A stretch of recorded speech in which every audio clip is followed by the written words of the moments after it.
प्यारे बच्चों, good morning. Class 8 Hindi, Netaji का पत्र और मैं जयप्रकाश तिवारी। सबसे पहले नेताजी के व्यक्तित्व के बारे में हम लोग जानें।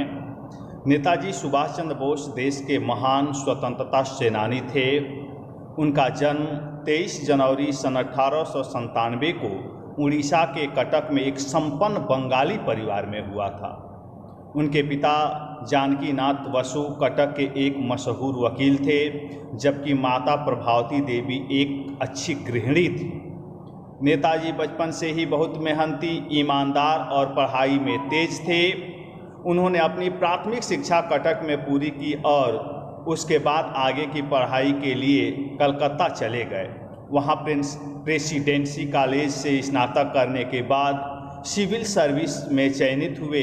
वे स्वामी विवेकानंद को अपना आदर्श मानते थे। भारत अपनी देशभक्ति के कारण उन्होंने अपनी सिविल सर्विस की नौकरी ठुकरा दी और भारत लौट आए। भारत लौटते ही वे स्वतंत्रता आंदोलन में कूद गए। फिर उन्होंने अपना सारा जीवन भारत को स्वतंत्र कराने में न्यौछावर कर दिया। उन्होंने भारत को आज़ादी दिलाने के लिए आज़ाद हिंद फौज की स्थापना की। बताया जाता है कि 1945 में उनकी एक विमान हादसे में मृत्यु हो गई।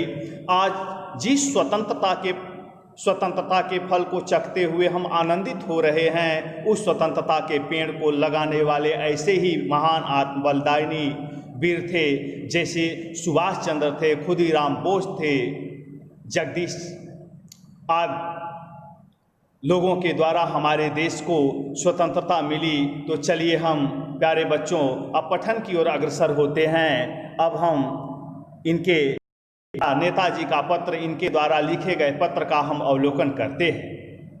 आओ पढ़ें। मांडले केंद्रीय कारागार, वर्मा, 20/8/1985। प्रिय श्री केलकर, मैं पिछले कुछ महीनों से आपको पत्र लिखने की सोच रहा हूं, जिसका कारण केवल यह रहा है कि मैं आप तक ऐसी जानकारी पहुंचा दूं कि जिसमें आपको दिलचस्पी होगी। मैं नहीं जानता आपको मालूम है या नहीं कि मैं गत जनवरी से कारावास में हूं। जब बहरामपुर कारागार बंगाल से मुझे मांडले कारागार स्थानांतरित करने का आदेश मिला था, तब मुझे स्मरण नहीं आया कि लोकमान्य तिलक ने अपने कारावास काल का अधिकांश भाग मांडले जेल में ही गुजारा था। तब तक कि मैं यहाँ सशरीर आ नहीं गया।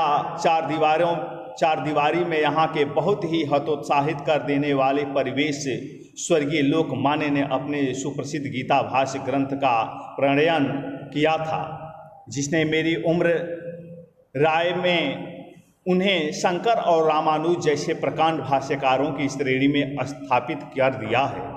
जिस वार्ड में लोकमान्य रहते वह आज तक सुरक्षित है, हालांकि उसमें थोड़ी बहुत फेरबदल कर उसे बड़ा बना दिया गया है। हमारे अपने वार्ड की तरह वह भी लकड़ी के तख्तों से बना है, जिसमें धूप से, वर्षा में पानी से, शीत ऋतु में सर्दी से तथा सभी ऋतुओं में धूल भरी हवाओं से बचना मुश्किल हो जाता है। प्यारे बच्चों, इस वीडियो में बस इतनी ही। फिर अगले वीडियो में मिलते हैं।